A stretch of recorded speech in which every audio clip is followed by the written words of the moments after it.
देश मेरा जल रहा है, आग लगी है सीने में, हुक्मरां तो व्यस्त है खून गरीब का पीने में। तो राम मंदिर या बावरी का पक्ष नहीं मैं लाई हूँ, घायल भारत चीख रहा है, चीख सुनाने आई हूँ। परम आदरणीय सभापति महोदय, मंचासीन निर्णायक समिति, उपस्थित मेरे प्यारे साथियों, मैं अंजलि यादव केंद्र रिजर्व के पुलिस के बल से असहमत होते हुए वक्तव्य पक्ष में अपने विचार प्रस्तुत करूंगी। महोदय, दर्द हद से गुजरने लगता है। मेरे ही आंखों के सामने ताज, पुलवामा, छत्तीसगढ़ में शहीद हुए जवानों की अजली शरीर के रेत की टीलों के ऊपर से जाती लाशों की ढेर, कश्मीर से सनी लाल रंग के दृश्य सामने आते हैं। उस पर मेरे प्रतिपक्षी महोदय कहना है कि मानव अधिकारों के उग्रवादों को, आतंकवादों को समाप्त किया जा सकता है।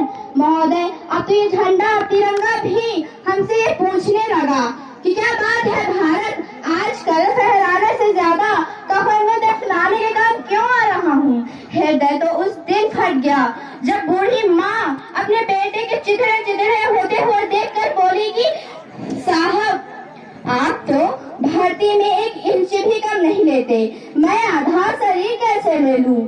इन मानव अधिकारों के, उग्रवादों के, आतंकवादों के बंगलों की, आकाओं की नागफनी हंसती है, शहीद हुए जवान की आंगन की तुलसी रोती है।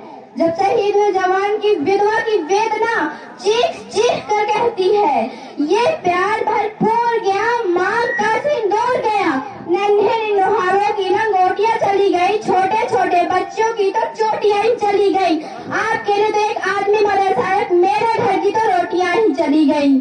महोदय, मानवाधिकारों के किसी जवान को युद्ध के मैदान, मानवाधिकारों के कभी बहल करके भी नहीं निपटा जा सकता, क्योंकि महोदय कि चाहे ड्यूटी पर खड़े होकर भी वो आज पहल करने से डरते हैं कि चाहे एक उग्रवाद की राइफल से निकलने वाली गोली को तय करना पड़े या ना करना पड़े कि वो किसे लगेगी, लेकिन हमारी राइफल से निकलने वाली गोली को निर्णय लेना पड़ता है कि किसी दोषी को लगे या ना लगे, लेकिन किसी निर्दोष को गोली नहीं लगनी चाहिए।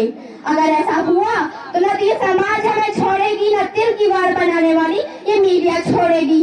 मानवाधिकारों के तले किसी जवान को युद्ध के मैदान में छोड़ देना कोई वीरता नहीं, एक आत्महत्या है कि फूल को श्रृंगार दो, ये मुमकिन नहीं, एक वीर को झनकार दो, ये मुमकिन नहीं। हाथ बांधे सेना के, जो मानवाधिकारों के, उग्रवादों के, आतंकवादों को समाप्त किया जा सकता है महोदय, क्योंकि वो जानता है कि चाहे एक उग्रवादों की राइफल से निकलने वाली को टारगेट नहीं करना पड़े तो अभी 400 मीटर तक जाएगी। अगर इसी बीच किसी निर्दोष को गोली लग गई तो हमें अपनी नौकरी से हाथ तक धोना पड़ जा सकता है।